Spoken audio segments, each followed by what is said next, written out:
So one thing I wanted to talk to everybody about is proper maintenance. A big misnomer that you hear a lot of times with native plant gardens is that they don't require maintenance, and that's not at all true. We talked about that a little earlier, that every landscape needs maintenance.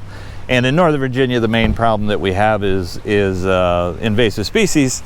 But unfortunately, what we also get here is we handed over the maintenance to another company, and unfortunately that company didn't know what they were doing, and they have pretty much destroyed this area. And this used to be a big stand of mountain mint and a couple of different things, and we've still got some remnants of the mountain mint down here, but unfortunately they killed off big stands of it, and we're still trying to figure out why.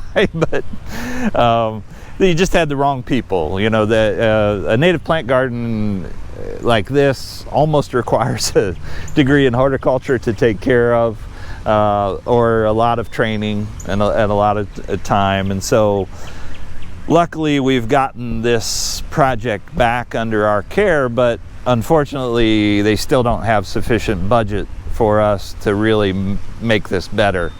The other problem that we're dealing with here is fishermen use the lake, which we really don't want to stop fishermen from using the lake, but we kind of wish they'd be a little more respectful of just doing one path instead of many paths, and not killing off the plants.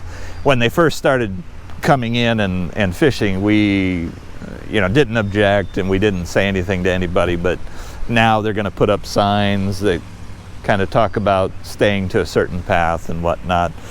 But unfortunately, when you get rid of the plants that should be there, they get replaced by nasty plants that should not be there. And this, of course, ruins the look of the garden. You know, a few years ago, this was an award-winning landscape, and now it's unfortunately kind of a mess. And we're working to get it back to where it should be, but with a little more support from Ashburn Village and the people who live here, who I know really enjoy this, we can get it back into shape and then maintain it. We have other gardens that we've done in other neighborhoods, and they've maintained the maintenance all through the history of the landscape, and those gardens are beautiful. Down in Reston, there's Glencore's cluster that we did a few years ago. They've had maintenance done properly since it was put in. I was just there yesterday. It's gorgeous. All the homeowners come out and tell us how beautiful it is and how happy they are, and all the birds and the butterflies flying through it. I always call those the flying flowers that you get for free when you put in the native plant garden. So yeah, just pay attention to the fact that you will have to maintain your landscape.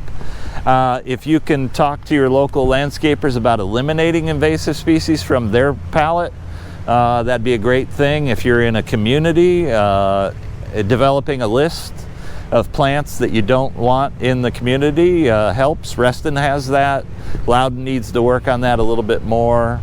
Places like Ashburn Village should be developing lists saying, no burning bush, no miscanthus grass, no barberries, things like that. But these are very, very common plants that are used in landscaping today, and they serve no ecological purpose. They're just simply for the human eye, and they're really not even that beautiful plants to begin with, so I don't understand what the appeal is from that end either.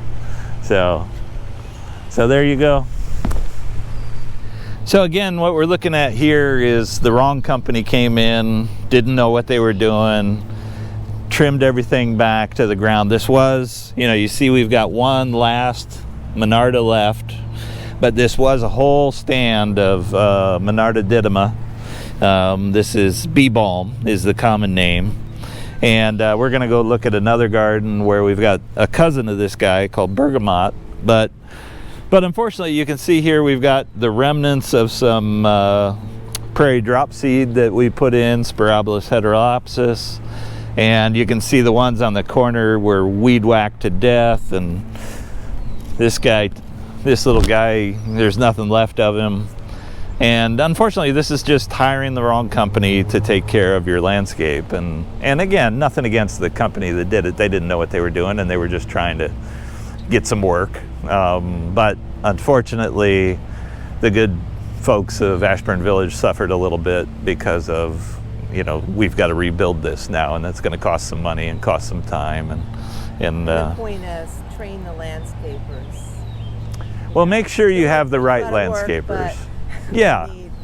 Yeah, make sure you have the right crew, because different landscapers do different things. Most landscapers are trained to what we call mow and blow, where they just come in, they mow the grass, they prune everything into a box, and they leave. Obviously, this is more of a living landscape, and so a lot of these plants will move around over time and wind up in different places, and so you have to have crews that are trained to recognize what's a good plant and what's a bad plant. And that's difficult when you have a garden that has 50 or 60 species of plants. Most landscaping in Ashburn Village and in most of Northern Virginia might have 2 or 3 species in a landscaping plan. You know, it might be some pine trees with some miscanthus grass in front of it, and then some barberry in front of that, and that's it. And so it's a very easy thing for people to walk in and go, oh, that's a barberry, that's not. And so they can weed those things. Here, it gets a little more difficult because you're talking about a lot of plants that might look similar, but not quite. And again, you got to be able to kind of recognize right from wrong in here. So it makes it difficult.